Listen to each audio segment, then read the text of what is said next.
Thank you very much, Nick. For the second straight year, former South Dakota Senator and Senate Majority Leader Tom Daschle was on campus on October 13th for the Daschle Dialogue, which brings nationally relevant figures to campus for an appearance. This year, South Dakota State, the first female Secretary of State, Madeleine Albright.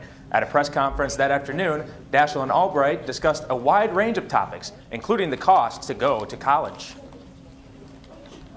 I do, as I look again at students, I think that it's an impossible burden to expect a young person coming out of college to repay tens of thousands of dollars and then think about graduate study and then see about getting a job. So I hope very much that this is an issue.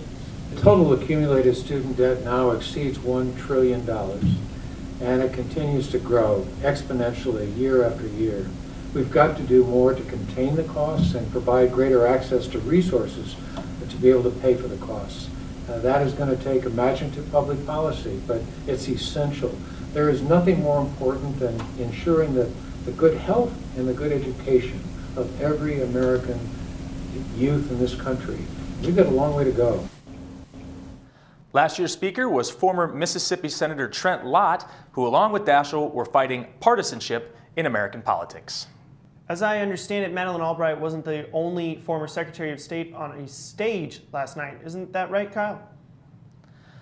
That's right. The first Democratic debate took place October 13th in Las Vegas, Nevada. The debate featured 5 Democratic candidates: former Senator and Rhode Island Governor Lincoln Chafee, former First Lady and Secretary of State Hillary Clinton, Maryland Governor Martin O'Malley, Vermont Senator Bernie Sanders, and Virginia Senator Jim Webb. It was a spirited debate, but a Time.com poll showed that Sanders was the winner with 58%, followed by Webb at 28%, Clinton at 11%, O'Malley at 2%, and Lincoln Chafee at 1%. The next Republican debate is Wednesday, October 28th at the University of Colorado in Boulder. The next Democratic debate takes place at Drake University in Des Moines, Iowa. Well, it seems like at the end of Halloween, people are getting into the Christmas spirit. But what about Thanksgiving? Reporter Kyle Rokeh took to the streets to find if it's time to stuff the bird or deck the halls. Hey, Kyle Rokeh here, and as the calendar switches to November, Thanksgiving and Christmas are vastly approaching. But which one is better, and which one are students more excited about? We went to the hallways of the Student Union to find out. So what do you think is better, Thanksgiving or Christmas? Thanksgiving for sure. I definitely have to say Christmas. I'd have to go with Thanksgiving. I would have to say Christmas. And what do you like better? What's better, Christmas or Thanksgiving?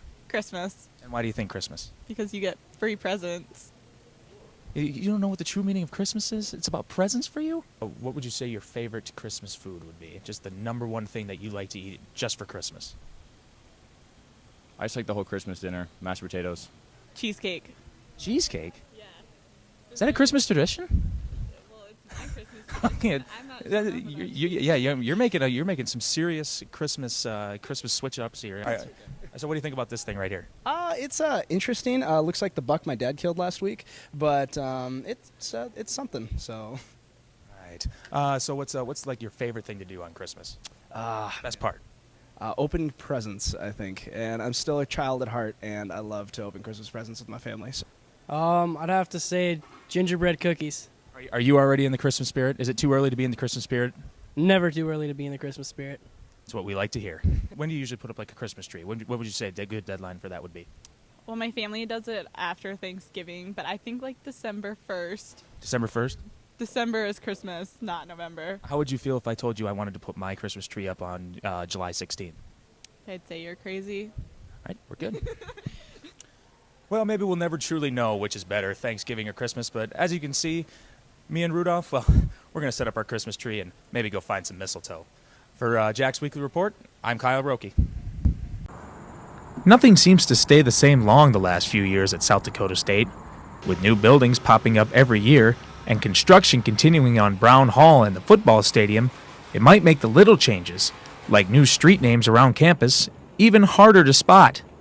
I sat down with University Marketing and Communications Director Mike Lockroom, who explains the process of the street name sign changes. So we looked at all the key entry points and roadways into the university, had some discussion about possible names, and took that to the Brookings City Council. The entire process from concept to to the end probably took about 12 months. With names like Rotunda Lane, Campanile Avenue, and Jackrabbit Avenue, Lockram says the new names have been well received by both new students and old.